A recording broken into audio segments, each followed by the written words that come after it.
you're gonna take a risk if you invest, and you're gonna take a risk if you don't invest. And from my perspective, I'd far rather take the risk of investing versus taking the risk of letting it just sit there and bleeding out. What's the one truth about success you wish you would have learned earlier? It's really a set of habits, and once you have them, it's guaranteed. The real gift of building a business or creating major goals and achieving them is the person you need to become. Isn't it fascinating how one thing can change your life, one mindset shift? That was the time. Those books changed my life completely, and once my mindset shift from those few books, the rest has been history. If you were going to die tomorrow and I was going to die tomorrow and you had to leave one lesson to the younger generation, what would it be? Welcome back again to the Hannah Hammond Show. I'm here today with Dan Brisse, who is one of our awesome clients at HP Capital. So we get to see the inside of his values, his integrity, and his performance with his real estate investment firm that now manages almost $500 million in assets under management. And he has raised nearly $200 million in equity capital for his multifamily syndications and now in the triple net car wash space also. But before he got into real estate, he was one of the best snowboarders in the world and is a 4-time X Games medalist. And we'll have to play some of the clips as B-roll on this film because he has jumped from building to building, done backflips and 17-foot jumps and distances, and is an absolute extreme athlete and just an incredible human. And beyond the success and the awards and the medals and the fame in real estate and in snowboarding, he's also a deeply conscious human, and he's done so much personal development work. And I was able to share a meal with him yesterday, and just it's amazing to see the type of work that he has done on himself and the kind of father he is, the kind of husband he is, and the kind of leader that he is in his company, and how he serves his clients and his family to the absolute maximum potential. So I'm very honored to have you on the show today, and I'm excited for this conversation ahead. Well, thank you for the intro. Well said. Well spoken. Thank you. Thank you. Thanks for coming on the show. Glad to be here. We're happy to be able to finance some of your projects at HV Capital. And, we see a lot of sponsors, we see a lot of leaders, and not all of them are great, and I always talk about the jockey and the horse, right? The horse is the investment vehicle, but the jockey is the operator. And the jockey is at times and most often more important than the horse. And I know you co-founded Granite Towers, which is your equity real estate investment firm with your partner, Mike, who unfortunately couldn't be here today. But you also co-authored a book, and you talk about the importance of the operator and how to choose those right partners in your business and your life. So we'll dive into that. But before we get into that, I want to dive into your origin story and what your childhood environment was like. And what really drove you to mastery, which originally began with snowboarding. Yeah, you bet. I appreciate that. Yeah, so, for me, growing up in Minnesota, I had big dreams as a kid. I wanted to be a professional snowboarder, and I was sharing last night, one of the best gifts I had growing up was I had parents who believed in me. And so when I told my dad and mom I wanted to be a professional snowboarder, my dad straight up said, go for it. And it wasn't like, hey, go for it, you're going to guaranteed get there, this is for sure going to happen. It was go for it and be willing to work much harder than you probably think you're going to need to.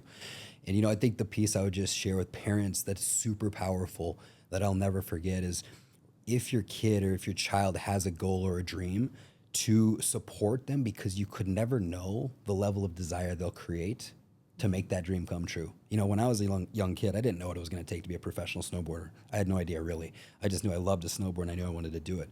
But over the years of obsessively snowboarding and obsessively working at the career and building little bits of confidence, my desire turned into a burning desire. And the burning desire was unstoppable. Couldn't not snowboard. Couldn't not think about it. I'm in school in Minnesota, and I'm looking at my heroes on videotape, and I'm watching these videos every day. And to see them that far away and to see that big picture, I didn't realize what I was actually going for and how big of a goal it really was. But the part that's just super critical, I think, for young kids to hear is to start with something you love, go for it, and just take baby steps and be super consistent and be willing to put in work for a long period of time. It's the other piece that I think is happening so much these days when I hear kids that are young. They want this success overnight. They want it quick. They want 6 months, a millionaire, multimillionaire. And from my experience, that doesn't happen very often. Maybe you become a YouTube star, maybe you become super huge on social media and you create massive wealth quickly. But most people I've got around, and I'm lucky in the world I live to be around a lot of highly successful people, most people have committed a good decade of obsessive behavior, and eventually with the right failures and not quitting, they find massive success. Yeah.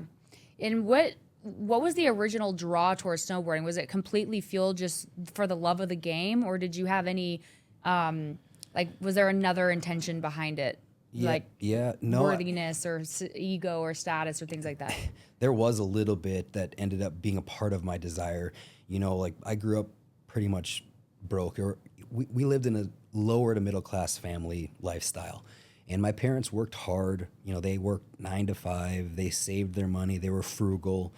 I was just talking, they're 80 years old, been married for 60 or 56 years, 57 years, long time. And seeing them work so hard and not following and doing what they love was really eye-opening for me. I always hear my parents talk about how it's like, just do what you love. I didn't do what I wanted to do. I'm not happy with what I'm doing, but I'm doing it. And that was burned into my brain of like, do what you love and chase it. And so by the time I was 13 or 14, I just loved snowboarding. It was this like moment to be free. Like no one's there telling me how to snowboard. I was in football, basketball, and I had all these coaches being like, this is how you do it. This is how we behave. And it's just like with snowboarding, it was, you do whatever you want. There's no one telling you what to do. And I loved the idea of just sports and being extreme, like taking the risk. The adrenaline was extremely exciting at a young age. And it just meshed well for my body type, my size, and growing up in Minnesota. So in the beginning, it was just purely the love of the sport.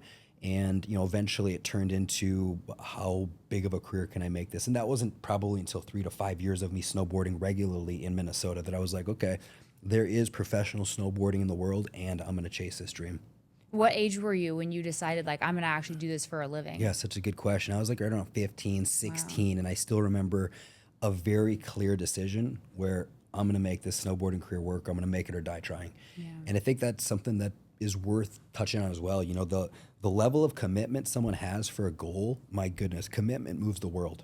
Mm-hmm. So if you have a level of, I'm going to make it or die trying, mark my words, based on the laws we live in on planet Earth, from my experience, my 41 years of being here, it's coming. You will create it. Just, you got it. The commitment is the separator. Yeah. Yeah, I think that's what I was going to ask you next is, what does it take to go from I'm good at something to I'm the best in the entire world at something? Yeah. And it's that level of commitment and that grit and that relentless desire to succeed. And there's that quote that says, when you want to succeed as badly as you want to breathe, only then will you become successful. So good. So good. I could not agree more. And what's interesting about a goal, or at least my perception of these goals, is if you just take steps every day and you do all you can do that day, you will build this confidence. You will start to gain experience and have this unique perspective that nobody else will be able to relate to. And, as I went further and further and started to move out to Salt Lake City, and I'm snowboarding every day, I'm working at these really shitty jobs like Blockbuster, it was good. It was, it gave me some grit and fight. I'd work at Blockbuster at night. I'd snowboard during the day. And I thought within a year of getting to Salt Lake City, I'd be this big time pro snowboarder. And I get out there and I'm like, dang, these guys that are my heroes who I'm like starting to see and associate with at the mountain, they're so much better than I thought they were. There's such a gap between where I was and where I thought I was that nothing happens year one. And I'm eating peanut butter and jelly for breakfast, lunch, and dinner and working at Blockbuster snowboarding. Year two, I go back home to Minnesota to, save money and work. I'm doing odd jobs in the summer. I go back out to Salt Lake. I'm like, okay, this is my year. I'm working at like Red Robin or Red Lobster, and I'm like peanut butter and jelly breakfast, lunch, and dinner, and nothing happens year two. And I'm like, dang, man, this is something where I just didn't, at 13, had no idea what it would actually take. And that's the piece I just say to the listeners is like, you're going to have to put in work, and it's going to be for a long period of time for some big goals. And so year three, I'm like, okay, this is my year. I'm going to make it this year. Nothing happens. I actually end up getting hurt the third year really badly. I dislocate my kneecap. And at that time, I'm dating this girl who says, yeah, you should go to college. And I'm like, oh, you don't understand. I'm committed to this. Either you get on the bus or you're cut. And so she and her mom just couldn't get past college. And I'm like, we're done. So I break up with this girl. And then year four comes, and I've got a great friend who is in Salt Lake City. He's got money, and he says, hey, Dan, I'm going to take you to Aspen, Colorado. You need to compete in the Aspen Open. And in an Open, anybody can enter. You just pay your $200. You get to do your run. And you get 2 runs. If you finish top 10, you go to finals. And if you finish in the top 3, you might get a sponsorship. So day one goes by. We've got like 200 kids that are there because anyone can show up. And anyone, you think you're decent, you pay your money and you get your runs. I end up finishing like 6th that day of qualifiers. So I'm in finals. The next day at finals, I don't know what the hell happened to other guys, but I ended up winning this contest. Wow. And that was the beginning of these brands saying, hey, I've been watching Dan. I've seen him. He's had some good parts. This was kind of the breakthrough moment where some brands, one guy at a brand that I've been riding for a long time, his name is Blue Montgomery, owner of Capita Snowboard, says, hey, you won that contest. I want you to come to a couple events. And it's amazing how quickly, when one person puts you on the platform and you've got the preparation, how fast a career can take off. Because that was literally within a year. I had contracts with every brand, Volcom, GoPro, Rockstar, Capita, and it was just completely unknown to a blow up. And that's what everyone said. They're like, where'd you come from? You blew up overnight. I'm like, yeah, you weren't there the first 10 years when I was eating shit, peanut butter and jelly, going through injuries. Yeah. Yeah. Everyone's an overnight success after, 1 or 2 decades or more. Right. So I know it's something, I'm in this mastermind, commercial real estate mastermind called Commercial Academy. And their slogan is one deal, one time can change your life forever.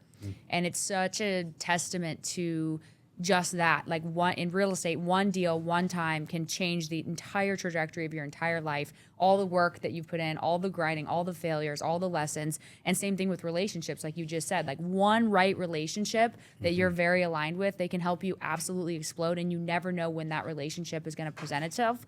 So it's just a matter of rising to the type of person that is deserving of attracting that kind of relationship or that kind of overnight win in your life. Yeah, I couldn't agree more. The quote that comes to my mind is luck is when preparedness meets opportunity. And I had so many people be like, you're so lucky. And I'm like, you have no idea. You have no idea what I've gone through. I mean, all of my buddies who were really close, who were filming with me, would always say, Dan, you're crazy. You're nuts. Dude, you're so obsessed. You work way too hard. Oh my gosh, like all you think about is snowboarding. And what's interesting about it, Hannah, is when I got to the top and I got around a bunch of other pro snowboarders, they were all like me. They're all obsessed. They all had a one-track mind. Everything else came second. It just nothing else mattered. It was the one thing. And so whatever, the listeners' goals are, like the piece that I just can't emphasize enough is get into something you're good at. And, that's the other piece that I think about a lot too. When I was in high school, there was a lot of things I wasn't good at. I was a decent student. I was getting like B's and some A's, whatever, but I wasn't like this straight A student. I didn't do that well in school, and I didn't take it super personally or hard and worry about college too much because I had this other thing I was really into, and I found my strength, and I just went deep on my strength. And so I think in life, if you can figure out what you're good at, and everyone's good at something, get clear on what you like to do and what you're naturally good at, and go deep on that, and you can become so outstanding. I love that so much because a lot of people focus on improving their weaknesses, right? Which is always good to grow your weaknesses and all that, but your focus should be on improving your strengths and your gift and operating in your zone of genius, because find those strengths and you learn that early on. Instead of resisting the things that you weren't so good at or weren't so passionate about, you leaned all in and were absolutely relentlessly committed to that one thing that you knew you were really good at. Yeah, exactly. And that's the thing. When you're in that sweet spot, you'll want to do more. You'll want to put in the work. You won't have to force yourself. Yeah. I hear a lot of folks talk about how like I've got to use this discipline to do this thing, and I'm like, goodness, do you have a why? Because if your why is big, the how is easy. And so I go back to your original question of why I got into snowboarding. It was definitely partly money. For me, I was like, hey, how can I make a lot of money and help my parents who've been working their tails off, and live in this place of passion and have wealth. So it was a 2-part process, and I'm grateful to follow it and chase it. How did you know the income potential of a professional snowboarder? Yeah, I didn't know exactly. It was hearsay for a long time of what these guys were making, and finally, when I got into probably year 5 or year 6 of my career, I got to know people in the industry who knew some of the top guys, and I heard what they're making between $750 and $1 million, and for a kid making literally $5,000 a year, driving beater cars, eating peanut butter and jelly, I'm like, dude, that's enough for me. So, looking back, I'm glad I didn't get discouraged thinking, oh, you're not making many millions. It was enough to be excited about doing it. So it wasn't clear though when I first started. Yeah. Yeah, it's so interesting. As you continue to grow in life, you continue to unlock new doors to new levels, and then you always find yourself like at the bottom again to somebody, right? You're at somebody's bottom. There's always somebody ahead of you or more earning potential or whatever. And to some people making $750,000 or $1 million, to most people, 99% of people, that would be something that they don't even believe is even possible. But then you get there and then you realize like, oh, there's people making, 100 million a year or $1 billion a year or whatever, which is crazy. But I think just to hone in on what you said, the amount of pain and failures and commitment and work and grind and growth that you have to go through to be successful long term, you can't withstand that if you're not passionate about something. I don't believe, because no normal person would be able to withstand the kind of storms that you're going to face. Agreed. And it's amazing as the career went on and I started to receive more accolades, and I'm on the cover of magazines. I'm traveling the world. My parents can't believe it's happening. I'm calling from Japan, and then I'm in New Zealand, and I'm winning X Games gold medals. I'm on TV, and my parents are watching from Minnesota, and it was just this like, holy shit, of my dream is here. And what's crazy about it, Hannah, is that at the time of being at the peak, I could see the end. And that was a moment where I got to know all these guys who were 5 or 10 years in front of me. And I saw their careers winding down in front of me. And it was so scary to see. Like, I'm telling you, so many athletes are living beyond their means. If athletes just took a little bit of what they're making and invested into something that created cash flow, and they got on the side of hopefully saving on tax a little bit, they'll never have to work again the rest of their life. But what happens time and time again, almost like clockwork, is these guys sign these big contracts, and potentially gals, but in my world, guys would sign these big contracts. They buy a big home, they buy a sweet car. Everyone thinks they're rich, and they got a mortgage for $30,000 a month. And then, 3-4 years later, there's an injury or something changes, and the contract ends, and they have a mortgage payment that they can't pay. Once the contract ends, the home's gone, the car's gone, and they're literally back at the grocery store. And I saw it. One guy, one of my really good friends, Nate, got paid out $2 million from one of the brands when he as his retirement bonus. And he took his $2 million, spent 6 months traveling the world with his 5 best friends, partying, tattoos, came back, and he said, money ruined me. And I'm like, Nate, money didn't ruin you, buddy. You just didn't know what to do with it. And so when I see athletes that are balling, I just think in my head, I hope they're clear on this is a very short period of time. It's short-lived. What are you going to do to take what you're making now and set you up the rest of your life? Because money at a young age is a superpower with time, compounding it. Yeah. And I see that so many times in the athletes that I meet. They think that it's never going to end. And they think that money's just going to continue on forever. And it goes so fast. I mean, you can blow any amount of money in a very short period of time. And I don't think there's enough education out there around financial intelligence. And so that's why, like, mentors of mine, like Robert Kiyosaki, where I read his book very young. And I believe you read that book too, which is what segued you into real estate, which we'll tap into in a second. But just that ability to automate your investing. So I learned this from David back a couple weeks ago. He's a massive multi-billion-dollar fund manager, very successful author and speaker.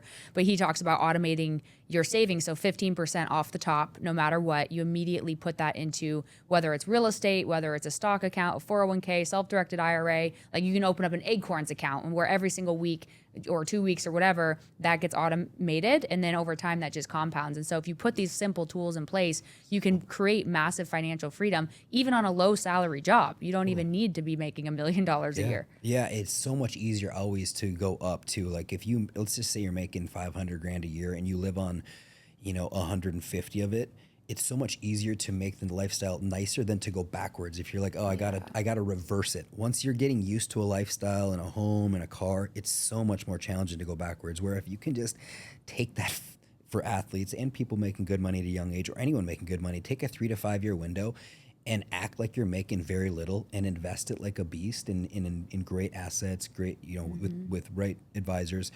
Like, unbelievable how much different place you could be. Because gosh, if I could have helped Nate when he got the 2 million, and I'm like, hey dude, here's $1 million, go have fun, let's take this $1 million and let's invest it, he would be living in a place of complete freedom. Yeah, and it's a lot harder to make $1 million again than it is to just invest what you already have. And get going. And that's exactly what I did from the lessons of Rich Dad Poor Dad, where he said, okay, use your income to acquire assets and then use the passive income from your assets to pay for your liabilities and your lifestyle. Yeah. And so that's what I did. And in real estate, it takes time to have enough passive income and enough cash flow to have a good lifestyle, because it takes time for the assets to appreciate and yada, yada.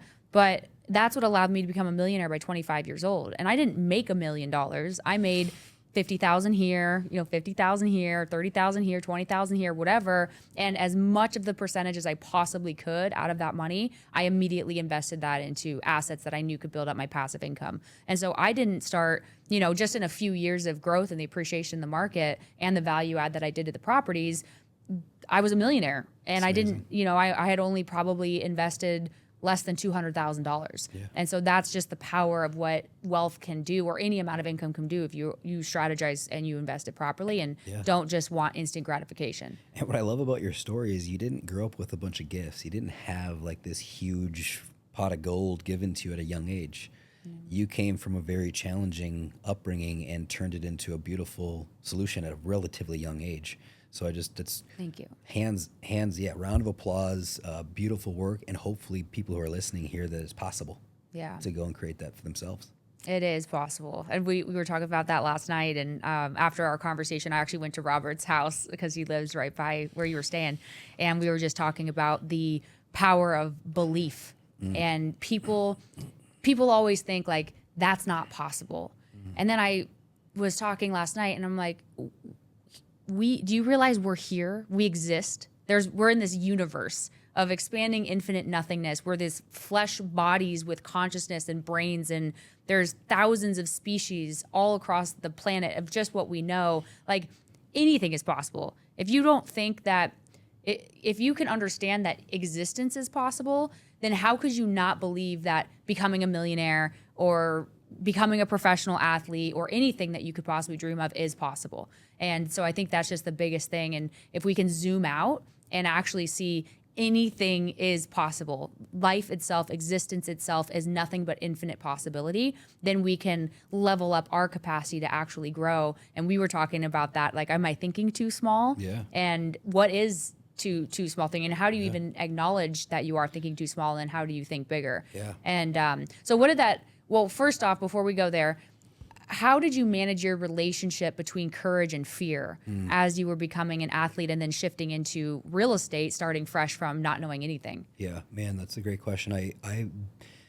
My relationship with fear, and fear has been such a big part of my life. Every time we would film at a spot, if you watch some of the videos, you could see like it was very, very highly chance of major injury or potentially death.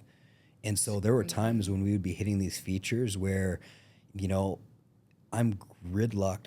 My fear is I literally am almost shaking, and I know we have to go. Like this, we've spent this time. We're in a unique location. I picked the spot that I want to hit. Nobody else said let's do it. We spent 4 or 5 hours setting it up, and who's going to hit it? No one's going to hit it other than the riders that are there. And you do rock paper scissors, Rochambeau.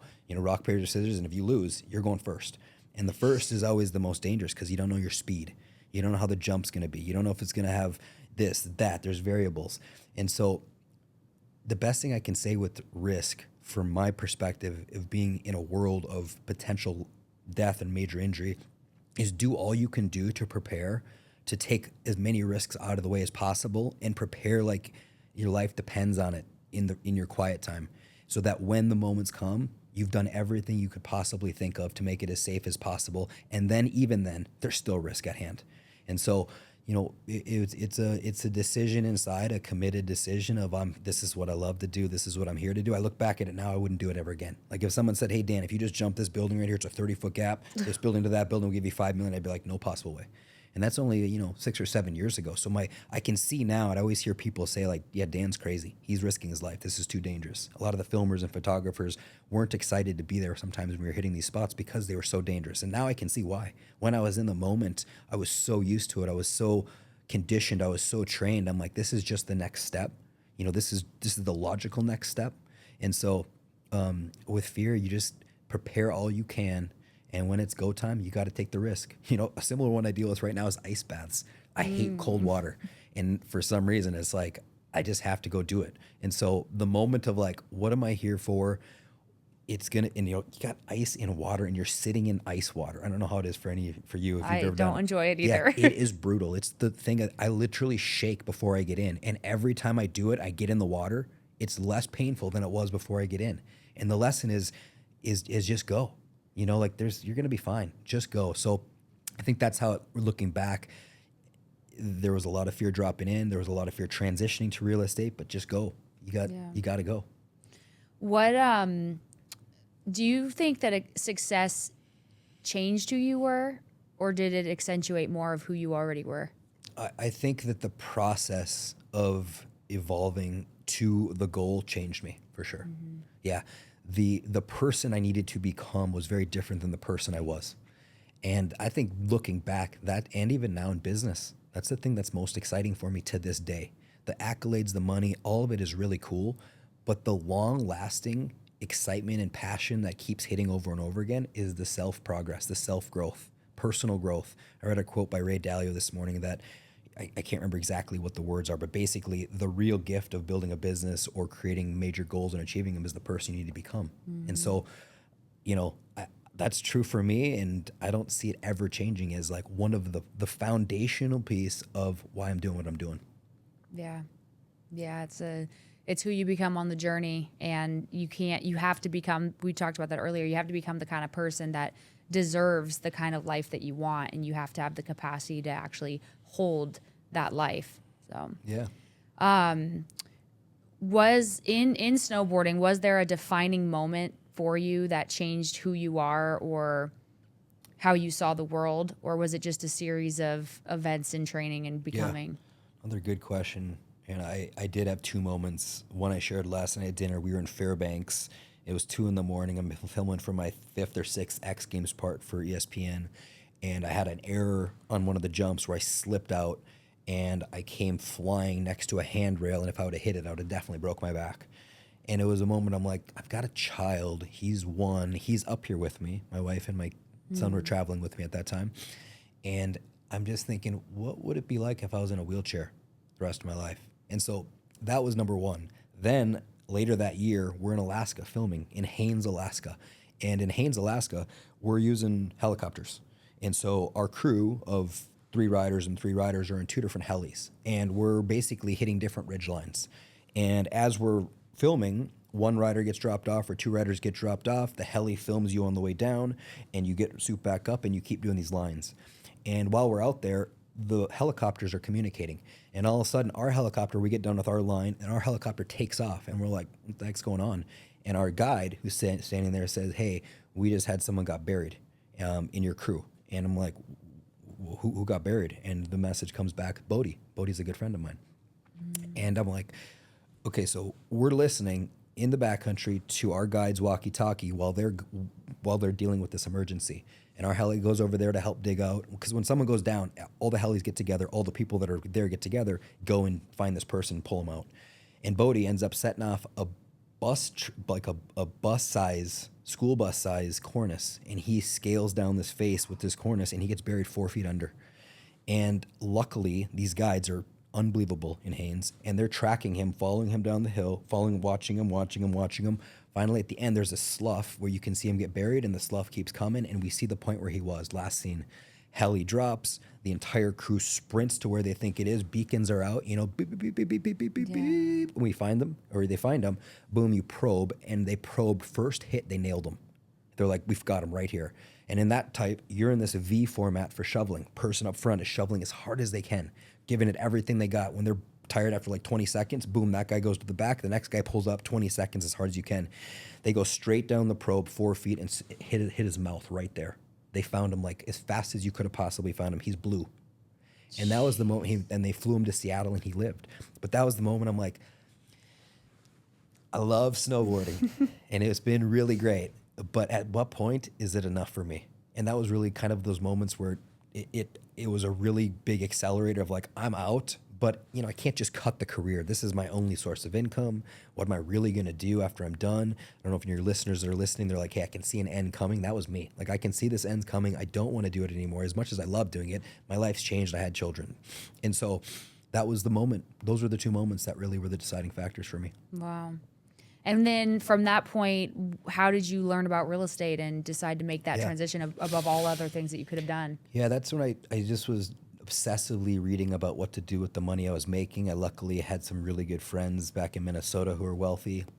I would stay connected with them and ask them what they do with their money. And I just started reading books, and I came across Rich Dad Poor Dad by Robert Kiyosaki, came across Tax-Free Wealth by Tom Wheelwright. I came across Ken McElroy's book, The ABCs of Real Estate Investing. And I read a book called Retire Young, Retire Rich by Robert. And the idea of creating passive income to exceed my expenses to give me freedom was so exciting. And so I still remember I was driving up to Whistler to film, and I'm listening to an audiobook in the truck, and I'm like, well, I'm setting a very large goal today of how much passive income I want to have coming in from my real estate investments or my investments, in a 5-year period, in a 10-year period, in a 15-year period. And that was the day everything started to shift, because I just started to head down that path. So I bought a duplex, I bought a 9-plex, I bought a 24-unit deal. I started seeing passive income. I learned real quickly that the inflation piece with, the dollar being turned to currency in 1971, that the dollar is going to be toast eventually. And there's something I got to do to get on the side of inflation. Again, from the Rich Dad company, changing my perspective of everything. I learned about the cash flow quadrant, of what quadrant am I in? Am I an E, S, B, or I? Oh my gosh, I'm in S. No wonder my tax bill is so high. I'm this kid making money as a snowboarder, obsessively going after this career. And then at the end of my year, I have to pay 40% to the government because I'm in the S quadrant. No one told me that. No one taught me that. And, shame on me to not go and do some research earlier to learn that. But that was the time. Those books changed my life completely. And once my mindset shift from those few books, the rest has been history. And nothing's changed. I've been looking to create passive income, hedge inflation, and create depreciation. And that's all we still do. Yeah. Isn't it fascinating how one thing can change your life, one perspective shift, one mindset shift? And that was the same for me when I read that book and a couple others that you had mentioned. I was like, done. I don't really need to know anything else. I'm just going to go do. I'm just going to execute and learn along the way and make the mistakes I need to make. But we just live in such an amazing world where we have, especially now, infinite access to information from the most incredibly accomplished leaders in the world. You can literally create an AI advisory firm of every single leader that you look up to and respect that will give you real unbiased advice and keep you out of your echo chamber if you just talk to AI like as your friend, right? And so these tools that we now can build to be able to have these advisors and these mentors, even without any money to have to go pay for them or try to get one-on-one coaching. When a lot of athletes that I've talked to or you hear about, they say that when they leave their career, they feel like they die, like it's some sort of death. Did you experience that at all? Or were you, because you went from being the best in the world at something that your whole identity had built around for as long as you could possibly remember, to brand new, pond scum in the world of real estate, like not really knowing anything about it at all other than some theories and concepts from books that you had read. What was that identity shift for you? Did you feel like a kind of death, or were you very aligned and grounded and excited about this next path? Yeah, I know when I talk to a lot of my buddies who transitioned in a harsh way, it was extremely painful. And, like I shared, back working at the grocery store, drug addiction, suicide, like it's real. It happens. I think about one of my buddies, Jaeger Bailey. What an unbelievable kid. He ends up getting cut and he committed suicide. Oh my God. And yeah, I think the thing that saved me was I got clear on my next path before the end came. I started preparing for the exit. I started to get ahead of it. I started to get excited about something else, right? I had kids too. I think that was something that helped me tremendously. It's like I can go and sulk in the corner, or I've got a child who's dependent on me, so, and my wife, her only passion was to be a stay-at-home mom. She wasn't out to create wealth. That's just not her forte. It's not what she cares about. So I knew it was up to me. So, the biggest gift I've got was that I had something else I was excited about and got after it in the middle of my snowboarding career, so that when it did end, I had 60, 70, 80 units, something like that, and enough passive income where when I got fired, I was still free. Yeah. Yeah. And what part of your identity did you have to let go of to make room for that next chapter? Like as you were transitioning, because it wasn't a cold turkey stop. You started to acquire assets, but you were still focused on being the best in snowboarding and had to perform there, which is not an easy feat. So was there like an identity shift for you? Yeah, I think the athlete in me is still in me. I still see myself as an athlete when I'm in the gym, but that side or that part of me has gotten much smaller. You know, and the other side of being a businessman, entrepreneur, leader has been, you know, it's just been this give and take, and the growth is happening over here. So I wouldn't necessarily say something died.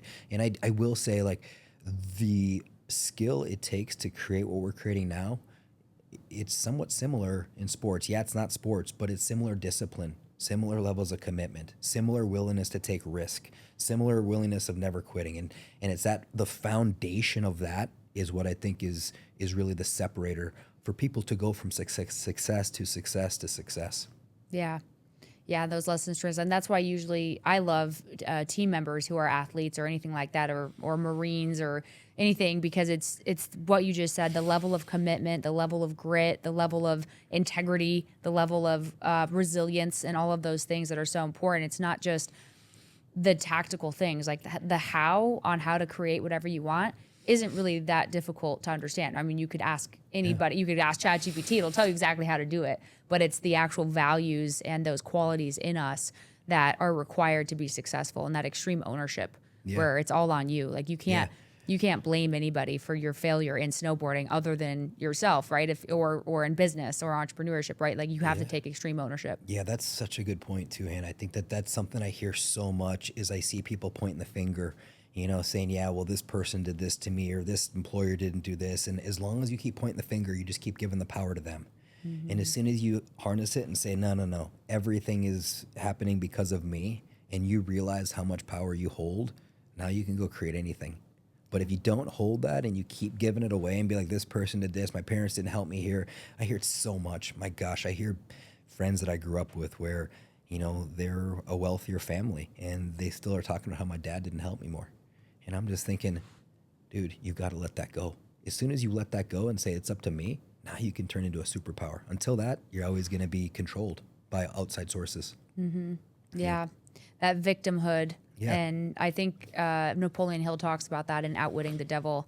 And, you know, 98 out of every 100 people are consumed by fear and scarcity and victimhood. And if you're consumed by those things, you can never create anything, because you have to empty your cup.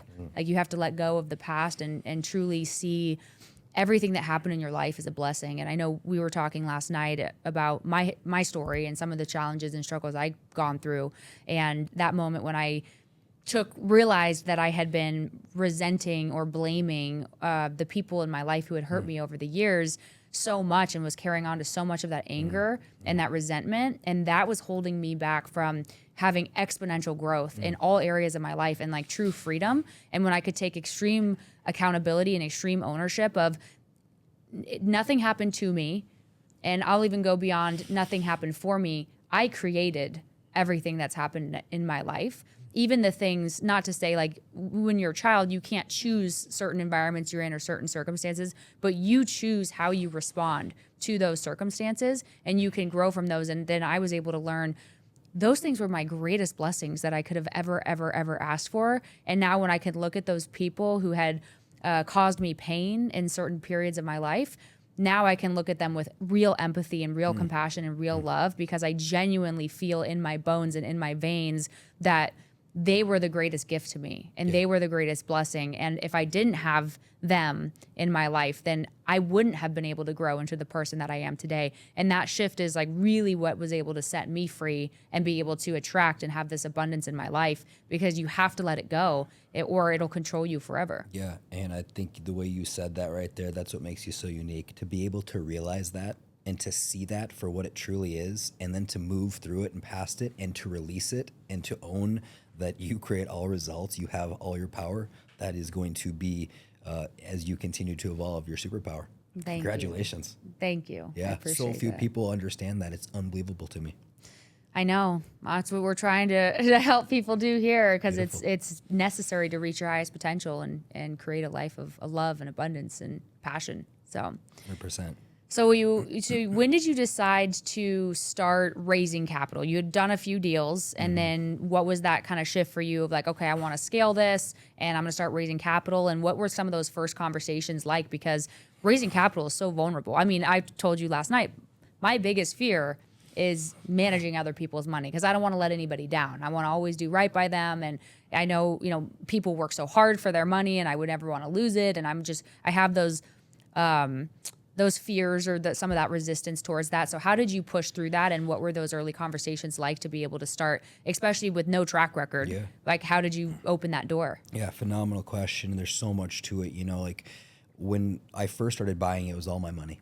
So I bought a duplex, 9-plex, 24-unit deal. Mike, my business partner, who was looking to buy 100 single-family homes, I'm like, hey, let's buy an apartment together. We buy 28 units, something like that. And it's all our own capital, all our experiences. We had some deals that did well. We had one that struggled. And the reality of what I saw was I saw an avenue to create passive income, to hedge inflation, and to create depreciation for me. And I had some success in doing that on those first few deals. I got lucky too in 2012. Like, you're at the bottom of the market. I had no idea. It was purely luck of timing. So every deal I'm buying is in this really nice long trajectory headed up, to the right and up. And that's not how all markets cycle. So there are cycles that have affected, like we've seen since 2022. We're in a downward cycle and it's resetting. So there's risk no matter what. And there's risk, though, if you don't do anything with your capital. I saw that with my grandma. I saw that with my parents. I see it with my parents. I see it with the older generation who save dollars. So you're going to take a risk if you invest, and you're going to take a risk if you don't invest. And from my perspective, I'd far rather take the risk of investing versus taking the risk of letting it just sit there and bleeding out. So for me, raising capital is, would I put my money in this deal, and do I see a true opportunity here? And that's the best I can say.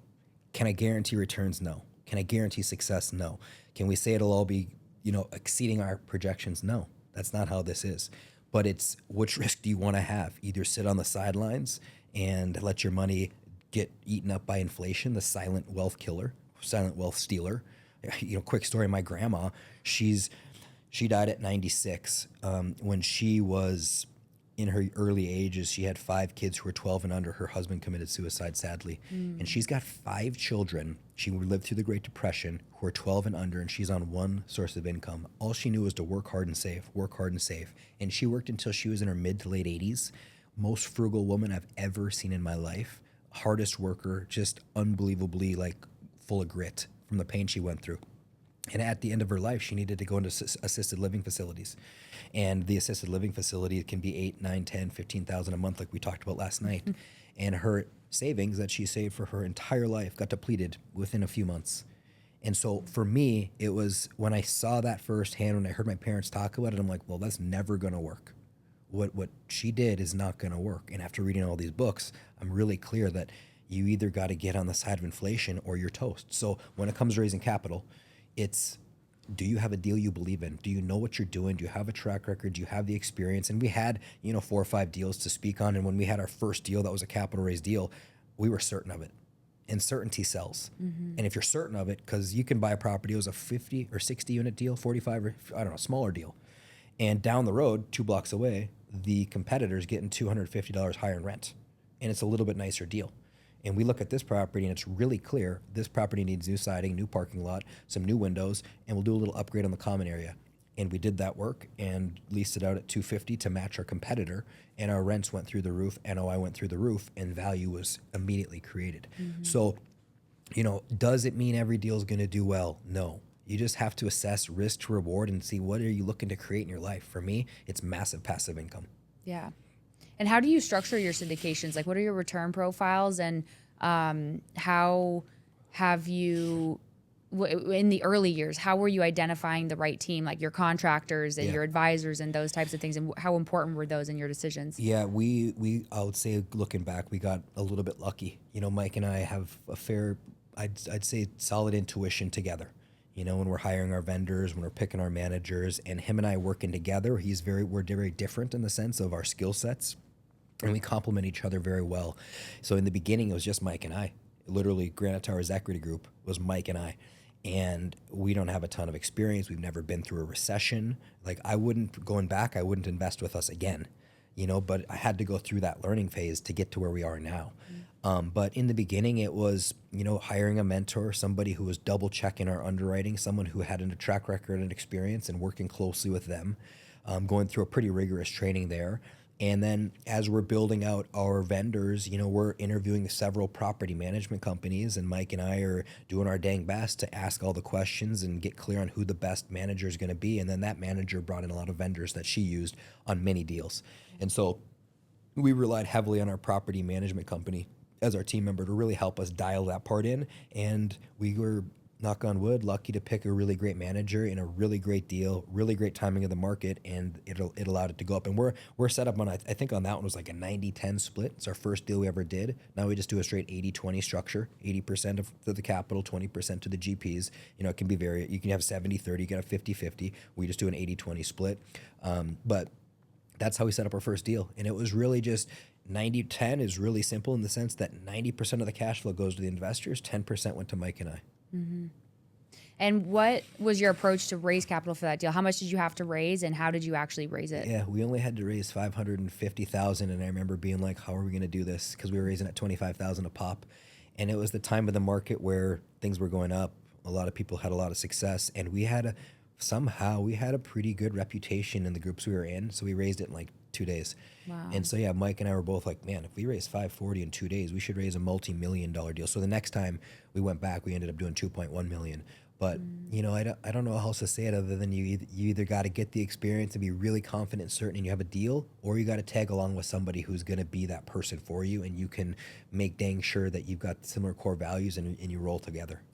Yeah, and core values is so important. And I've been doing so many core values work. And Chris Voss, I saw him speak a couple of weeks ago and got to sit with him for a couple of days at an event I was at. And he said the success or failure of any relationship comes down to the alignment or misalignment of core values. And I know we were diving into this last night, but it's so critically important. I think for younger entrepreneurs or just people in general, I didn't start learning core values work until this year. Like you hear core values, they're up on the wall at corporations and things like that. But what does that really mean? And how are you integrating your values in your life? And do you actually even know what your core values are? And not even know the word of the core value, but the action of how that actually shows up. Like, what is that? What does integrity mean to you? Because that means something different to everyone. And everyone will tell you they have a value of integrity, but very few people actually do. Yeah. And so when we can get clear on that in the investors we take on, in the business partners we take on, and the team members that we bring aboard, and the spouse that we choose, the friends that we choose, and everything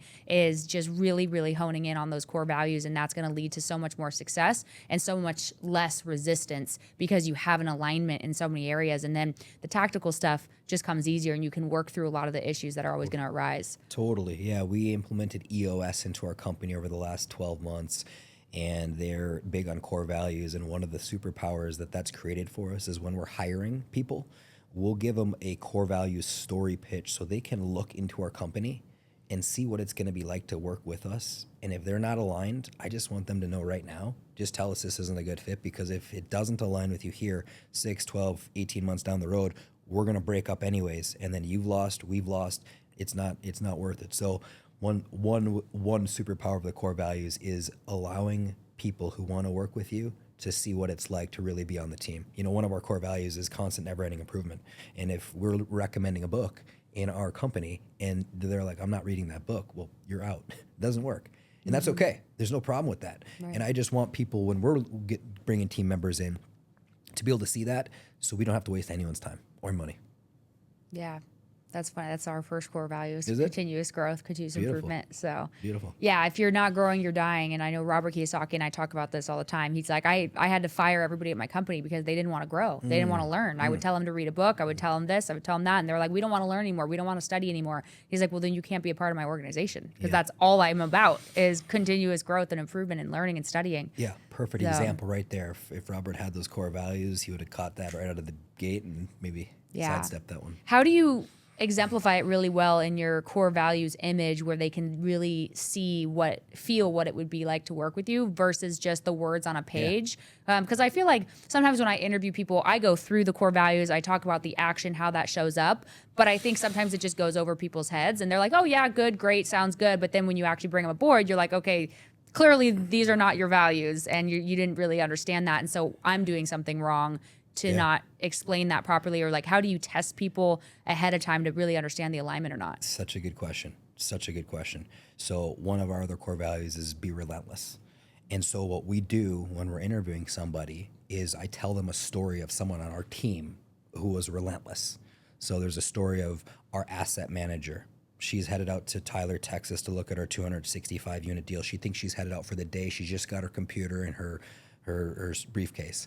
And on the way out, the broker calls us and says, hey guys, you didn't keep your end of your agreement. You don't have these 25 units rent ready because we're selling this deal. You don't have them rent ready. And if you don't have them rent ready, the retrade's $1 million. And they're coming out in 3 days to walk all these units. They better be done. I'm like, hey Don, did we not get clear with our on-site team that those need to be rent ready? And she's like, I wasn't clear on that. There was miscommunication, poor leadership on my end.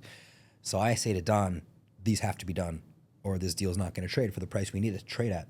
And so she's a beast and she's like, cool, I'll just stay out here for the next 3 days with the team and I'll rally vendors and I'll bring them on site and I'll work with them until it's done. And she stays out there for 3 days. She calls me that night and she's like, hey Dan, I'm headed to Walmart. I got to get a bra and toothbrush. That's relentless. Yeah. And so like when you're interviewing and you're hearing that story, if you're like, I'm never doing that, perfect. Just walk right now. Yeah. Whereas if you're willing to do that kind of stuff and you can see yourself doing that kind of stuff, you're going to fit in really well here. So the stories give the picture. That. I love that. I'm going to try that. Yeah, don't try it. Do it. No, yeah, I'm going to do that. I'm going to gather my stories and get them very clear and aligned and start doing that in my interviews. Yeah. It's definitely interviewing people is not one of my skill sets. I'm like, oh, I like their story and I like the energy. Change that belief. Change that belief. Yes, you say it's not old one belief. Of your bullshit. Yeah. You get your core values right and you'll rip right into it. Thank you. Yeah. I needed that. So that's good. In your book, you talk about active passive investing. And I think this is one of the myths that people believe when it comes to real estate investing because, you know, all the books and the teachers, they say it's passive income, but it's not that easy all the time, right? So what does active passive investing mean to you? And how does that separate the opportunity of truly passively investing with you as a limited partner investor versus somebody that just says, oh, well, why would I work with Dan or any other manager and just go buy my own apartment complex for passive income? Yeah, great question. So what we mean by active passive investing means, like you said in the beginning of this interview, it's the jockey, not the horse. You have got to do your due diligence and you have got to figure out if the people you are investing with are ethical people, if they have clear core values that align for you, if their system and processes are in place, how committed are they to their deals, what's their track record like, are you certain there's nothing fraudulent going on behind the scenes? That's the part I'm talking about. We're talking about active investors. And unfortunately, right now, when the, you know what they say, when the tide is out, you see you swimming with their pants down, you're seeing a lot of syndicators who are doing a lot of shady things. Mm-hmm. And so that gets around quickly. And if you're doing shady stuff with people's money, it's called a Ponzi scheme, you're doing stuff that's illegal, you're going belly up and you're likely going to jail. And so that's the part where it gives what we do potentially a bad name when it's such a beautiful asset class to be investing in. So that's the part where we say be active and do what you need to do. Ask the questions to build the trust. No question, no investor is going to ask me a question where I'm going to say I can't answer that. I'm not willing to give you that. And if you ask a question and they're not willing to give you something or not willing to tell you something, I'd walk. It's perfect. Yeah. Thank you for sharing that. You're not the right person for me. And you don't got to be mean about it. You're just investigating. And so, and the other way to really build trust quickly is to get with somebody who's investing and who has had multiple success with the jockey or the sponsor, and then you can tag along that way. Yeah. What are some of the key questions that investors should be asking sponsors to identify red flags or do the jockey test and really uncover, is this person somebody that's trustworthy, aligned, and mission-driven, value-driven, has the right team, has the right experience, and all those things that they can identify quickly, even if they're not necessarily super savvy in the real estate world? I'd probably start high level with AI and just take the website and just ask anything that you can figure out about this company just to see if there's anything that pulls up online. ChatGPT, tell me about Granite Tower, Zach Brady Group, what red flags have come up, anything in the media that I should be aware of. That's their big, like, okay, done. Beyond that, I'm asking for referrals of investors, ideally, send 3, 4, 5. There should be many, should be countless people who are willing to pick up the phone for 15 minutes if you've done well for them. These investors are like, yo, you've tripled my money on this last deal. I'm happy to pick up phone calls for you. So there should be many referrals, immediately available. You should be able to go visit their assets. I'm going to go fly into Dallas. I want to see 3 or 4 of your assets. I'm not going to tell you I'm going to be there. This is the work part that can be a little bit like, oh my gosh, I'm going to do all that. So if you're like, I don't want to do all of that, I would just get on a Zoom call with them and get referrals, ask for their track record, ask for some of their financial statements on some of their assets. That's stuff that can be all done at home really easily. Then if you're still like on the fence and you're thinking of investing significant money, flying into their market and taking a look at some of their properties and meeting with them in person, all relevant, easy stuff to do that should be done to verify it, and just give it time. You know, we're working with a lot of family offices right now and looking at getting into some bigger checks, and they just move slow. Doesn't matter what you say, it doesn't matter your track record. They just don't make quick decisions quickly. And so I think it comes down to, you know, emulating some of that stuff and just being diligent. Yeah. Yeah, it's so fascinating to see, because we see behind the scenes of so many operators and different opportunities, you know, whether we bring them on as a client or just meet them for the first time to see if they would be a good fit to be a client. But, you know, some fund managers or syndicators, they, in the past 3 years, as you know, have been brutal in this business. It's been very challenging. You kind of see who has their pants down and who doesn't. But some of these, you know, they're doing Ponzi schemes, they're raising more money to pay investors back, or they're just doing capital calls, or they just lose the money and then they're out in Jamaica or Cabo or wherever traveling, and they have their nice watches and they're flashing on social media, when over here they just lost people's money, which is insane to me. But you see all of that and you start to question, like, wow, you know, it really is about the jockey. The horse is important. That's the vehicle. We know the vehicle's good. Real estate's an amazing vehicle, and it always will be. But it's the jockeys that are harder to find, those world-class, best-in-class jockeys. And then we have sponsors that they, instead of doing capital calls, they put 5 or 10 million of their own money from their own checking account into a deal to keep it going, to get the rents where they need to be, wait for the rates to drop a little bit so they can be in a good position. How many jockeys are actually willing to do that when it comes to the wire?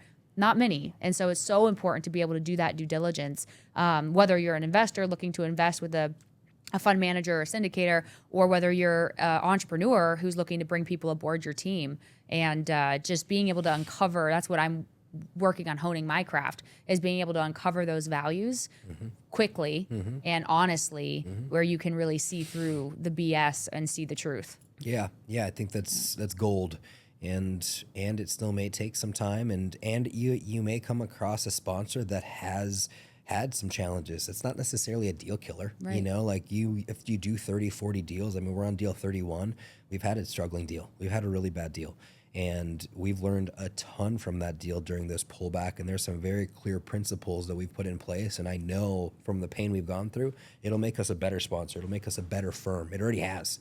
Our firm today versus who we were back in 2022, you couldn't even compare us as far as the team members we put in place and what we learned and systems and processes. So just because a deal didn't do well for one sponsor doesn't mean I could never invest with them. In fact, those are the types of people who if I'm investing now, I'm looking for someone who's had some great success, been through a recession, had a really struggling deal or two, and they're still here. Because the people that we're seeing leave right now are people that got wiped out in the last recession. I don't want to give my money to somebody who hasn't been through a recession, because when the recession hits, we see if they're going to survive. And if they don't survive, everything's gone. Yeah. And on the questions is like, what are some of those failures? And just like you said, if you haven't been through failure, then how can I trust you? Because you might have just caught a good market and everybody can win in that market, but you don't have the team or the systems or the processes in place or the principles in place to be able to actually get through those hard times. And that's when it really shows who the real pros are and who are the wannabes. Yeah, we work with a billionaire, and he says, do not only talk about your successes, guys. You're shooting yourself directly in the foot with these family offices. If you don't talk about the pain you've been through and that you're still here, he's like, they're going to write you off immediately. So the success is great. The pain, great. Use it. Dial yourself in and keep going. Just like in snowboarding, when you get an injury, you don't just quit and go home. You're like, damn, I got to make sure I never do that again. And you're better in the future for it. Same stuff, just bigger scale. What were some of the key lessons you learned from that deal that went bad over this past few years? Yeah. And how did you change in your business? Number one is just your tenant profile. Know your tenants on site better than you think you could ever know them. Like, what are their habits? What are their tendencies? When things get tough, what's going to happen with them? How will they behave? And, you know, for us, the tenant profile we're picking is the most important thing. Like the last 2 deals we bought in multifamily are 2003 product in A locations that are B+ assets. These assets are easy to manage. already know the habits of these people on site. Yeah, you might have one every now and then that goes rogue, delinquency's bad, you got to evict, but it's like 1 in like 150 versus 1 in 3 or 1 in 5 or 1 in 10. So to know how to manage that tenant profile or be willing to go through some really challenging times re-tenanting assets. And it's when that happens, all shit breaks loose in multifamily because occupancy drops, delinquency rises. Now you got turns. Now there's stress on the staff. Now you got people who are quitting, and it just makes it very complex. So if you're not an extremely sophisticated firm with many, many years of experience local to that submarket with teams that have turned these deals around, I wouldn't touch rough deals personally. Not saying they can't be good. Some tenant profiles are very different than others that are lower income. You know, I don't want to go into details because it probably wouldn't be appropriate, but there's some tenant profiles that pay no matter what, and they're lower income. So it's core values of the people that you have as your tenant profile, and when you know those core values and you know their level of income, you can pretty much predict how they're going to behave. Yeah, that's awesome. And so I know we don't have a ton of time left, but shifting gears into the personal development, you have shared with me yesterday that you've done a lot of personal development, and you're very energetically aligned. You're very values driven, and you've really pushed yourself into a higher consciousness and are passionate about realizing your full potential and your highest version of yourself. So when was that shift for you? And like, what did you realize? When did you realize, or what made you realize that you needed to do or wanted to do some work inside and push to the limits of plant medicine and meditation and some of these practices that you've done that have been integral in changing your life? Yeah, one guy, I brought his name up, I listened to a lot and really admires Ray Dalio. If you haven't read his books, Principles, Changing World Order, get them. It's extremely clear that things are going to be more challenging in the future than they were in the past. But he talked about how transcendental meditation changed his life. It was the superpower for him. So I went through a quick course in Portland, Oregon, where they taught me how to do transcendental meditation, but I never got to a place with it where I was consistent. Like with my workouts, I'm super consistent. Monday through Friday, my workout's going to happen, and it's just part of my life. Whereas with meditation, I struggled to have the discipline and really get to a place where I saw the value from it. And I got around a really good new friend of mine. His name is Paul Hutchinson. And Paul was talking about how, you know, he would go and save these children on child trafficking. And he would talk about how he would have these Navy SEALs that would go in on these private operations, and they'd go into these third world countries and save these girls, boys that are being trafficked. And these Navy SEALs that were retired, they would be dropping like flies because of the stuff they saw. Their mental clarity would just go down the tubes, and they couldn't do it. And they'd be like, I'm done. I'm not doing that anymore. They're too hard to see. It's too hard to do it. And he would do these psilocybin retreats with those guys to bring them back and create health and to heal them. And I just, you know, after hearing him talk about how it's a medicine of healing, because what was interesting, and I've shared this with you a little bit, Hannah, is that when I talked to some of my friends in high school who were doing it, they're like, Dan, you're talking about doing psilocybin? And I'm like, yeah, I see it as a medicine. They're like, dude, that's a drug. Right. And I'm like, no, not for me. The way I've seen it, the way I've been brought up, the way I've been taught about it, it's purely a medicine of healing. And so that's the way I went in. In my snowboarding career, I never did anything, ever. I never smoked weed. I rarely drank even. So I'm a very clean human being. But when I saw it in the sense of medicine, and I went to Colombia with Paul and his wife, Vanessa, on a 7-day retreat with a bunch of other real estate investors. It was the most profound experience of my life, hands down. Like to gain perspective on how I see my wife transformed 180 degrees. Big reason that we went down to Colombia is Melissa and I were in a tougher spot, and Melissa's my wife. And, you know, when I came home, she's like, you're so different. You're so different. And I'm like, that's because I see you differently. My lens has changed on how I see you. And when my lens shifts, I treat her differently. And she's like, dude, I need to do this. And my wife is raised Mormon. You know, she's like as clean as you could ever. She's never drank once in her life, ever. And definitely no weed, definitely nothing else.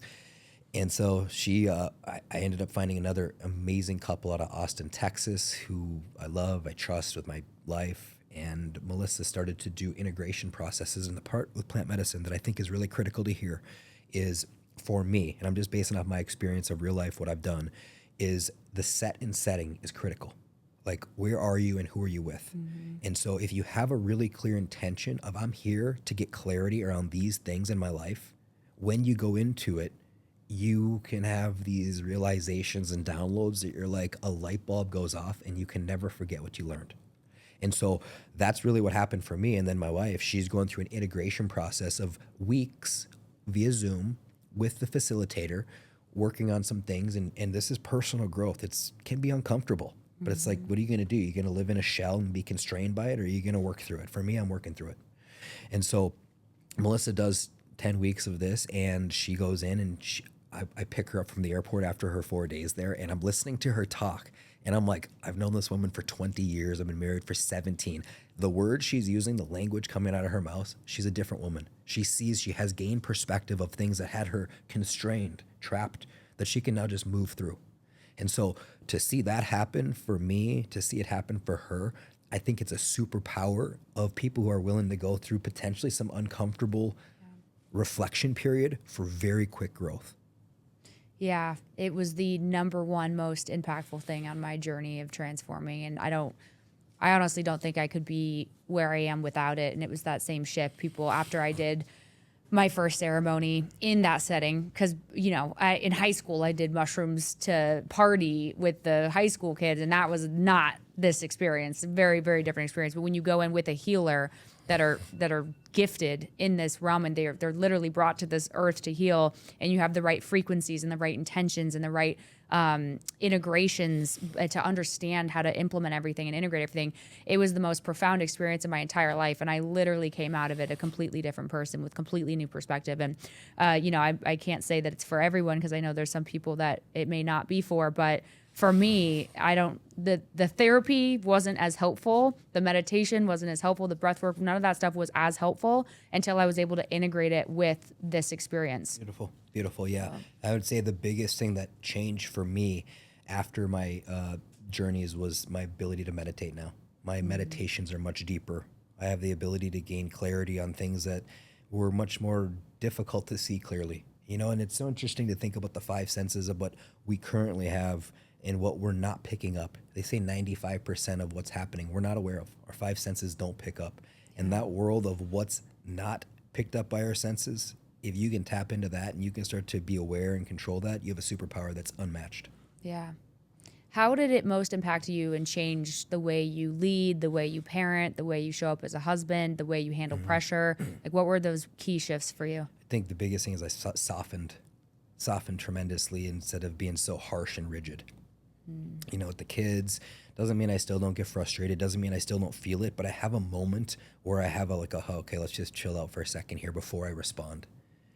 Just that little delayed time for me to get myself versus fly off the handle because the kids are fighting and Leif's screaming for his life, because my 13-year-old's got him in a headlock, so like that kind of stuff. Or in business, just being able to intuitively feel, are we aligned energy-wise here? And if we're not, I don't go into detail on why we're not going to work together. I just don't go, so that I think is, and I'll say too, like the vision of where Granite Towers Equity Group is going, I could see it really clearly, and I'm certain, like no one could tell me anything else. I just know here. And when I'm that certain, it just changes how I behave, changes how I go through the world, changes how I communicate, changes the goals we're after. And so that right there alone, plus the softness, plus the clarity on this world that we're not picking up with our five senses, it's all made a huge, huge impact. It's so profound, and it's so real. And I think when those experiences and other modalities for healing and inner work through therapy, plant medicine, breath work, meditation, all the things that we've been covering, it's when you are able to have softness and you're able to release all of the pressure building up inside of you and able to have empathy for everyone around you and see them from their shoes and be able to put yourself in their shoes and understand they're just another being that has their own pain, wants, needs, fears, desires, and I'm not going to take it so personally that it's an attack on me. Or how you treat yourself, right, is like, I'm not going to be so hard on myself and put so much pressure on myself to perform and to be perfect and to all these things. And you can have compassion. Like for me, it helped open up compassion for myself and others and real love for myself and others and for God, that I had resistance towards all of that before this experience. I was I hate myself. I hate God. I hate these people. I hate all of this stuff, even though I didn't verbalize that. But I did when I realized I really did inside, and I was ignoring a lot of that pain and the resistance. But yeah, that then allowed me to be able to now still have the big dreams, still want to create amazing things in my life, but there was no longer an attachment to the outcome. Like, I am happy only when I get this, or I am worthy only when I achieve this, right? It was just, now I'm aligned and I'm grounded, and I have the shift from the scarcity and the fear to the abundance and creation mindset. And so now I can go after these big dreams, but the pressure doesn't seem so great because I don't have that tension anymore and the resistance towards it. And I welcome the failures now, or the challenging times ahead, because I'm not afraid of anything anymore, and I don't need anything from anybody. And I love myself, and I love the people that I serve around me, and I can identify more clearly signal versus noise, and alignment versus misalignment, and make, just like you said, those clarity of decisions. Because as leaders and entrepreneurs, and as a parent and a husband, I'm not a wife or a parent yet, but we have to make decisions all day, every day, nonstop. And that can wear you out so much if you're not aligned and grounded and understand the signals that we're receiving from source that are clear, right? And so when we're clear in ourselves, in our own body, then we can be clear about these decisions, and it becomes much easier to make the decisions and much easier to get through the pain that's going to present itself to us as we continue to grow. Yeah, I don't think I could have said it better myself. I think you nailed it. That is a very good synopsis, authentic synopsis of, similarities of how my experience was. And it doesn't mean that's how everyone's going to be, Right. but it's worth looking into and at least researching before you just say, no, I'm out. Right. Yeah, because we only know what we know and nothing more. And so we're only limited by the confounds of our own mind and beliefs and fears and all the things. So, I think it's beautiful. It's definitely beautiful. And now I'm really grateful that now we're in a society where we have the resources to be exposed to these transformational options, to continue to create and to continue to grow. Because back in the day, it was just pure survival. And we still have in our genetics this survival instinct of everything's out to kill me and get me, and I have to just survive and protect myself. But we have an abundant world now, at least in the United States, where we're so fortunate and blessed to live. We have this abundant world, and we can now, we don't need to survive. Like, we're going to be okay. We're always going to have a roof over our head. We have people that love us. We're good, high integrity people. Even if we lost everything and we went bankrupt tomorrow, we're still going to be okay. We have our liquid knowledge and our skills, and we have our relationships in our life to help us grow. But then it just comes down to, how do we elevate our consciousness? How do we push humanity forward and evolve as a species, so we're not just repeating the same thing over and over? And that's where Dr. Gabor Mate talks about generational trauma and how you're kind of born with these instincts, and society is traumatic and all these things. But if we can have the awareness of it and then lean into some of these tools and just be open-minded to the resources and the experiences out there that can help us live and create a better life, then why would we not explore? Yeah, I love it. I think of it as like awakening, waking up a little bit, being more aware of the things that you were unaware of. They're there. They are there. They are affecting your life. So if you can become aware of them and you can learn to manipulate them for a really clear outcome you're looking to create, you're going to be able to create anything much more efficiently. I love it. And what is next for Granite Towers that you're so clearly confident and aligned with? It's nothing of a sprint. It's with EOS, we're really clear on a 10-year target, our 3-year target, our 1-year target, and then building rocks in reverse. I think it's just the beauty of adding solid assets that are in a cash flow position that meet our criteria one at a time for many, many years to come. I see myself, I'm 41. I'd love to do this till I'm 80. It's kind of my 40-year goal. Yeah. And I think about, what could I do in 40 years? If we hit our 10-year target, which we've now realized is probably pretty thin for what we could realistically do, what could you do with the next decade if you dial it in? What could you do with the next decade? What could you do with the next decade? And by the time I'm 80 years old, what kind of impact could we have? I really love and admire Paul Hutchinson's, focus on child trafficking. And I think he's a committed human being to that single goal the rest of his life. And I could see us working closely with him and partnering potentially with them as we scale our company and, doing something that is the single most profound positive thing I think we could do as far as Yeah. helping children. Yeah, yeah. I have a couple of friends who are very involved in the war against child trafficking, and the stories and the things that I've seen and heard. It's just so unreal, and so I'm getting involved in that that commitment to help change and save lives on that side of things too. So. It's awesome to live for something bigger than yourself and to make a positive impact on the universe and in the lives of others. Like, I don't think there's any greater fulfillment than that. Yeah. Yeah. Yeah. One thing I'm really clear on is I can see that buying more stuff or accumulating more wealth and accumulating another home won't bring me the happiness that I'm really looking for.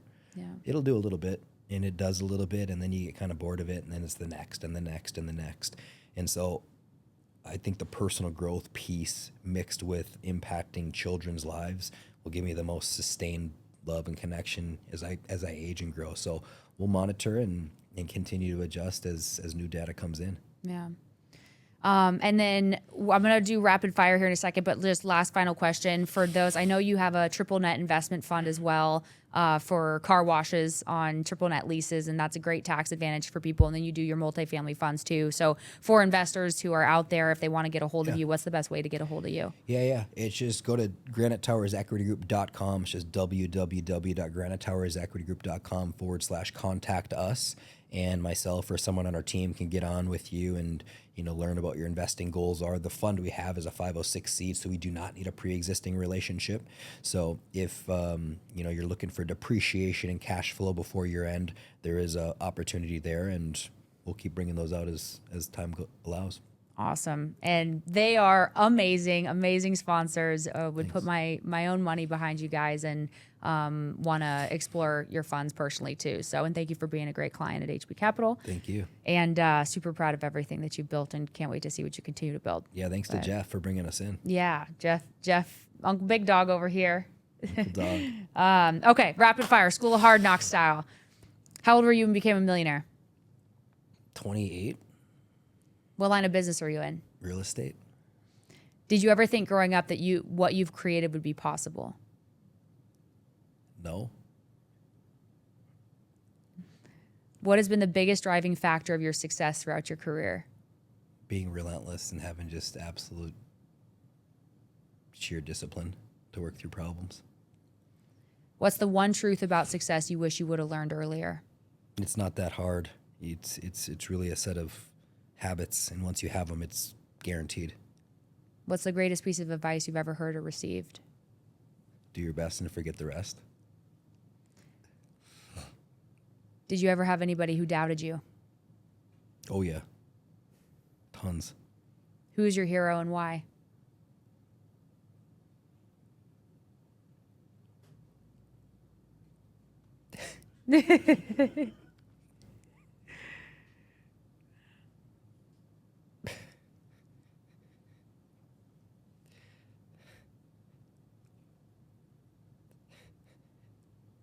You can cut this.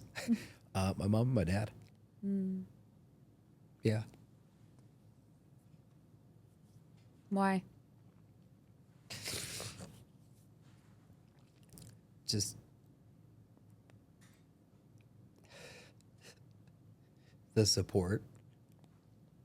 When I was a little kid, to give me a foundation to believe that I could do anything. And that's everything. Yep. And if you were going to die tomorrow and I was going to die tomorrow and you had to leave one lesson to the younger generation, what would it be? Do what you love and go hard. Thank you. Yeah, Thanks you. for coming on the show. Yeah.